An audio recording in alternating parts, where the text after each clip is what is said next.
All right, well, thanks for doing this, Werner. I'm conscious from things you've said about the interviews you've done yourself, including the ones in Into the Abyss, that you don't do interviews as such. You perceive them as encounters, and you don't go to these things with long... Discourse. Yeah. I do not come with a catalogue of questions, because you never know where it's going to lead you.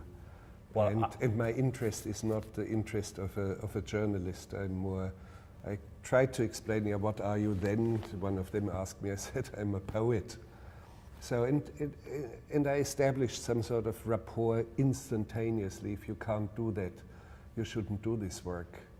Well, I'm going to try and follow your example, even though I'd be lying if I said I didn't have a list of questions, in case it didn't work. But we are not on death row here. No, well, not exactly. It's interesting. I mean, you've explored some very extreme physical and landscape environments in your work previously with this movie Into the Abyss, where you're exploring, if you like, extremes of a different kind of possibilities. So how did it come about? It's a substantial undertaking of work. It's very strange, because it doesn't really have a story ahead of it. With one exception, it was my very first project when I was 16 or so. I wanted to do a film in a maximum security prison in Bavaria, Straubing prison. It never materialized, thanks God, because it was kind of stupid and immature. And in a way, it probably lingered, but it never bothered me ever since. And all of a sudden, a year ago or so, it emerged, and it was there, and I knew I had to make it. It's not that I'm planning a career or so. It's like burglars in the night, and you wake up and there they are, and one comes swinging at you wildly, so you better deal with that one first. Of course, there's a procedure that slows you down. You have to write to an inmate, and only if he invites you back in writing, then you have to take the next step. The protocol then requires that the warden of the prison has to agree. In Texas, by the way, fairly easy, because they want to make it transparent. They are so convinced about the righteousness of capital punishment that they are very media friendly. They make it transparent. Other states, like for example California, doesn't allow any contact with them. However, California doesn't execute. They would condemn you to death, but they would not execute you. What was it about the particular incident which becomes the story of Into the Abyss that separated itself from the other stories and the other people that you interviewed? When did that present itself to you as something that deserved separate treatment? I looked into cases, and I tried to find cases that were very disquieting for me personally. And in this case, Into the Abyss, it was the utter senselessness of the crime, a triple homicide, staggering how senseless.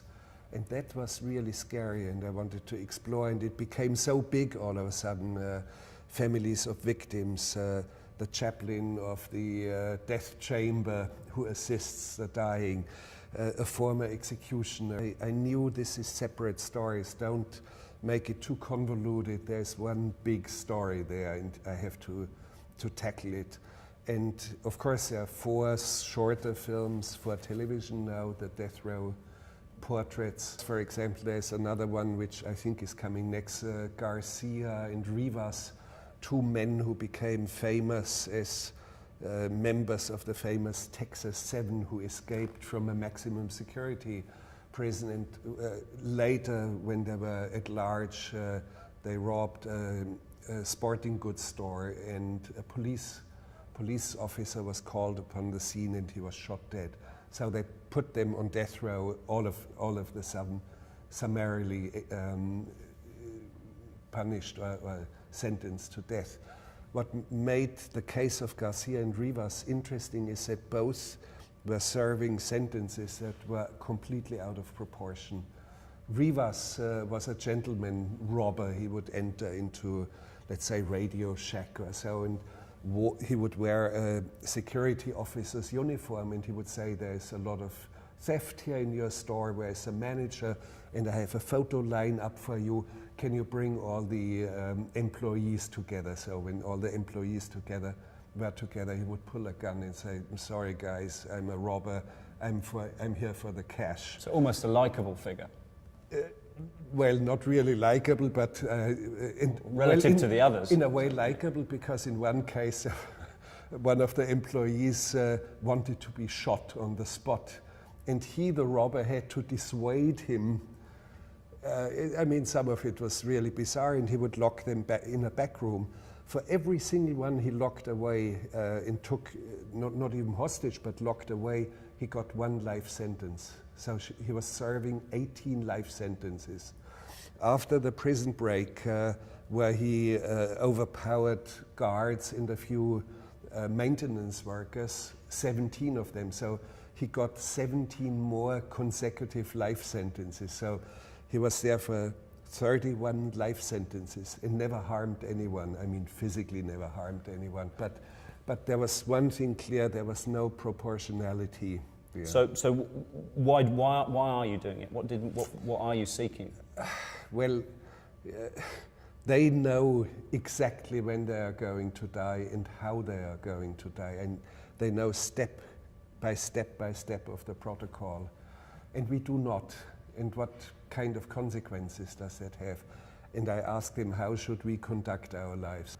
And question of guilt or innocence was not the issue of my films. And in this case, Into the Abyss, the question of guilt, in my opinion, is pretty much beyond doubt. Although I allowed both of the men, Perry, who was executed 8 days later, and Burkett, the co-defendant who got away with life in prison, both of them briefly claim that they are innocent. Yes, and indeed, and one of them has to be lying, yeah. They're both lying. I remember getting woke up and getting shot in the car. I looked around, Michael Perry wasn't next to me, it was some other kid next to me, but Perry was in the back seat, and Perry tried to get out of the car in the back. And then he shut the door, I started the truck, and I went to flee. And everybody says, you shouldn't have ran, you shouldn't have ran. I had just been shot.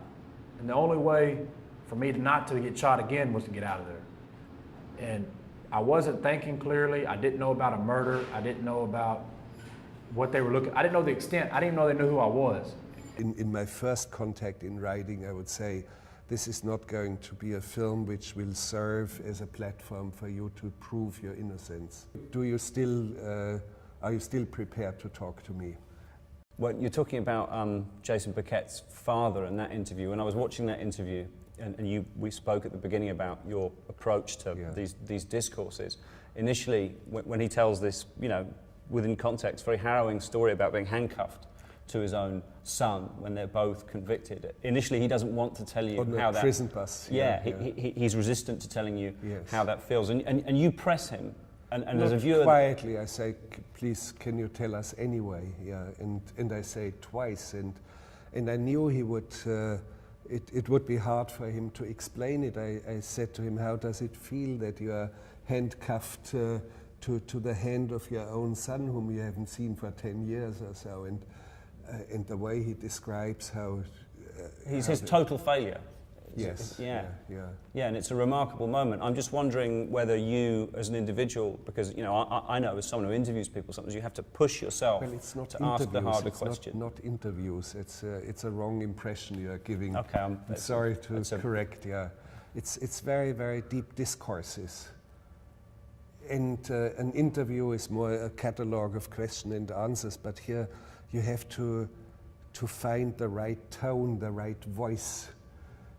And respond to the voice that's coming at you. So the voice itself, the tonality, the tragedy, all this is more important than question and answer. And is that something that comes to you instinctively, or is that a conscious process, do you think, when you're in these discourses? No, you never know where it's going to take you. But of course, if you do not know the heart of men, you would not make a film like that. And you see, for example, the film starts with a chaplain at the death chamber. Indeed, yeah. I had 25 minutes with him. He comes rushing on where I had the camera at a cemetery where they bury the unclaimed bodies of executed men. And he comes and taps, quick, quick, quick, he says, quick, I have to be in the death chamber in 30 minutes.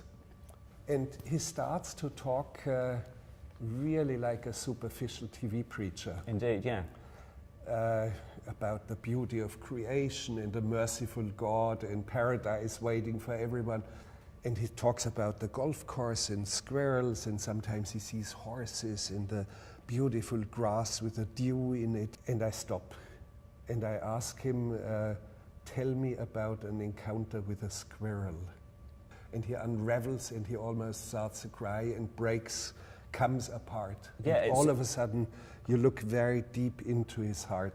An encounter with a squirrel. I was driving the golf cart, and I was on the cart path, and I saw two squirrels.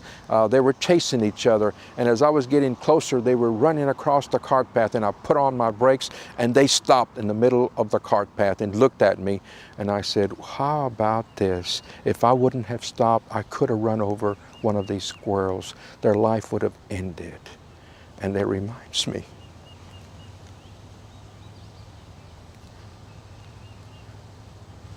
the many people that I have been with on their last breath of life, and due to bad choices and mistakes in their life, their life is taken away in the moment. It's a remarkable moment, and it's, you know, if I may say so, it's a sort of quintessentially or uniquely Herzogian sort of moment. Well, for example, there's a young man who I had no idea who he was. He was just brought along by a former bartender who knew the both murderers. She said, this is Jared, I brought him along. He might be interesting. He knew the two guys as well. And I just turned the camera 90 degrees, placed him there, and I said, my name is Werner, and what's your name, Jared? And I start a conversation very briefly, and it's just wonderful how I find a different voice to speak with him. And he was actually stabbed in a fight with a screwdriver, 15 inches long, through the entire chest. A friend throws him a knife and he doesn't pick it up. And this is really heroic, because he would have had a perfect case of self-defense. In the way I'm engaging with him, in the way I truly like this man. I took him back because we immediately liked each other, and we were alone in the car in silence. I drove him back.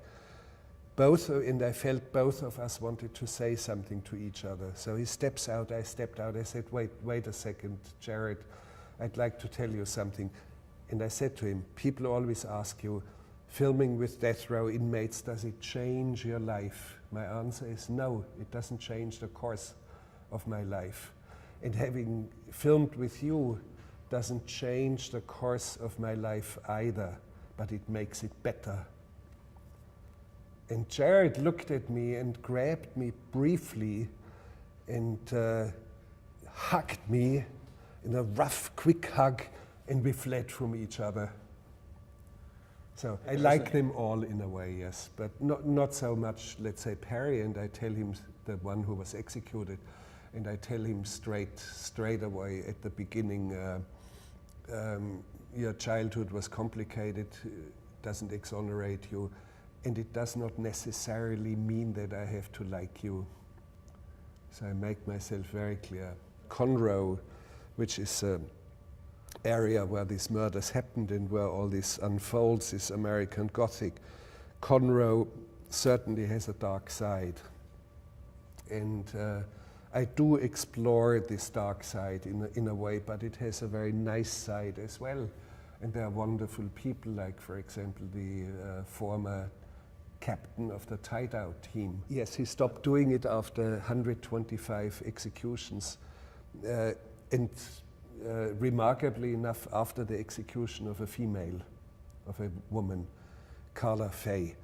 And he serves in the tie-down team, 2 days later, all of a sudden, he starts shaking uncontrollably, has a breakdown, cannot stop crying. And I asked him, and he's a big man with his resonant voice, I asked him, how bad was this shake? And he says, well, it was a shake. If executions was the law, then I was going to make sure that it was done professionally with integrity. After Carla, and I was a pro capital punishment. After Carla Faye and after all this, until this day, 11 years later, no, sir. Nobody has a right to take another life. I don't care if it's the law. I wanted to go back to something that you mentioned when we were speaking a couple of minutes ago, when you said that you couldn't make this film, or no one could make this film unless you had an understanding of what a man's heart, of a human heart, was about. Yeah, you have to know the heart of men. I say it more biblical. Okay, yeah. But it's not only talking about documentaries. It's the same thing directing actors, for example. You have to connect. You have to understand how they are functioning. You have to read them. And if you don't do my work. Is that an understanding you think you had when you began as a filmmaker, or is it something that's developed as you've gone along? Or? Well, I think I always had it, but I have gained more experience, and it comes easier sometimes. And it's very strange. Sometimes I'm very bold in this. I made a science fiction film, The Wild Blue Yonder. And much of the film is footage that was shot by astronauts in orbit back in 1989. However, I wanted to meet them again, it was 16, 17 years later. They all gathered at Johnson Space Center in Houston. And I was led into this room, and there was a semicircle of seats, of chairs for 6 of them, and in one single chair for me. And I walk in and my heart sinks. What, for God's sake, do I explain to them now? And I sit down and give my name, and they nod it, and I look at them, and all of a sudden I spot one man who was actually the captain the pilot of the spacecraft, of the shuttle. And I said to them, as first thing, I come from Bavaria, I grew up in the mountains, and as a child, I made a little bit money by looking after cows, and I know how to milk cows. And since that time, I can tell from the faces of men that if they can milk a cow, and I said, "You, sir." And he looks, he slaps his thighs and says, "Yes," and makes a gesture. He knew how to milk a cow. Just imagine I had misjudged, and I would sit with these 5, 6 astronauts and had given them this kind of story, and it was all wrong. The embarrassment would have been absolutely profound. So what I'm trying to say is you really have to read people, or understand, or know the heart of men in a way, and to understand how to work, for example, with Kinski, or how to work with Nicolas Cage. And they always are better than in other films. But I think that's demonstrably true. Well, certainly in the latter case, and in the former, because I guess you work with him more than anyone else. I mean, I was wondering, I was watching... But Nicolas Cage, for example, he in Bad Lieutenant, Port of Call, New Orleans, I think he's better than in any other film he made before, including the film that won him the Academy Award. Yeah, Leaving Las Vegas, yeah. Where it's really good, but I think in my film he's even better. A lot of the times when I'm watching things you've done, it seems to me that you're interested, or you pursue the idea that, let's say, civilization or certain types of behavior or even sanity are a kind of a fortunate protocol. Yeah, we are on very thin ice. I wonder if you just talk a bit about that. I mean, is that something that you've considered, even though you explore that idea, I wonder whether your idea of it ever changes based on the experiences and the people that you encounter. Do you have like good days and bad days, or are you generally just thinking, yeah, we're still on very thin ice? Does the ice ever get any thicker? No, in general terms, for the human race, we have to face it that civilization is a very thin, very fragile layer upon an ocean of chaos and violence. I'd like to ask you quickly about your relationship with nature and animals, because they recur a lot in your films. I mean, even as an idea, it's interesting that the squirrel was the way into that interview, but there's those great shots of birds in Into the Abyss flying around. I mean, obviously you're very well known for Grizzly Man, and you know the clip of you talking about the jungle while you're making, I think Fitzcarraldo is a huge hit on YouTube. People seem to gravitate towards that speech about your relationship. And you know why they gravitate? Because I'm saying something that is so evident, but nobody proclaims it. You see, there's this Disneyization of wild nature, as if everything was, let's say, in harmony, as if there was a harmony of the spheres of the universe out there. No, it is not.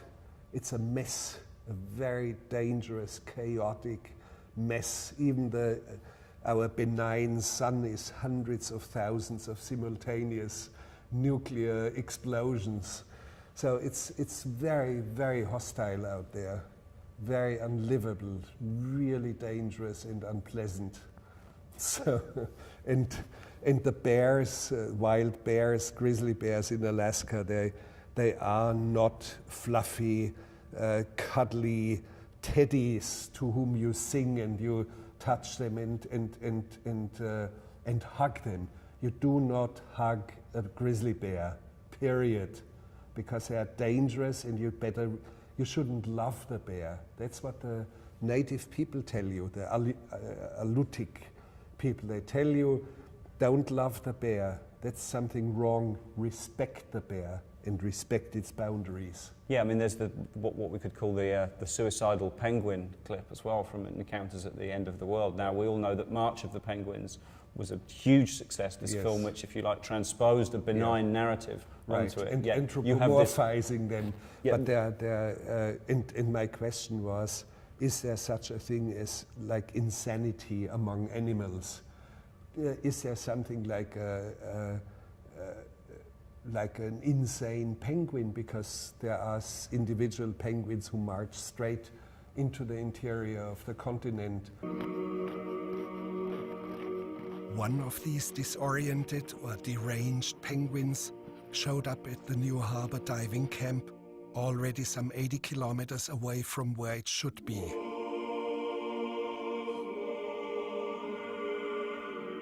The rules for the humans are: do not disturb or hold up the penguin. Stand still and let him go on his way.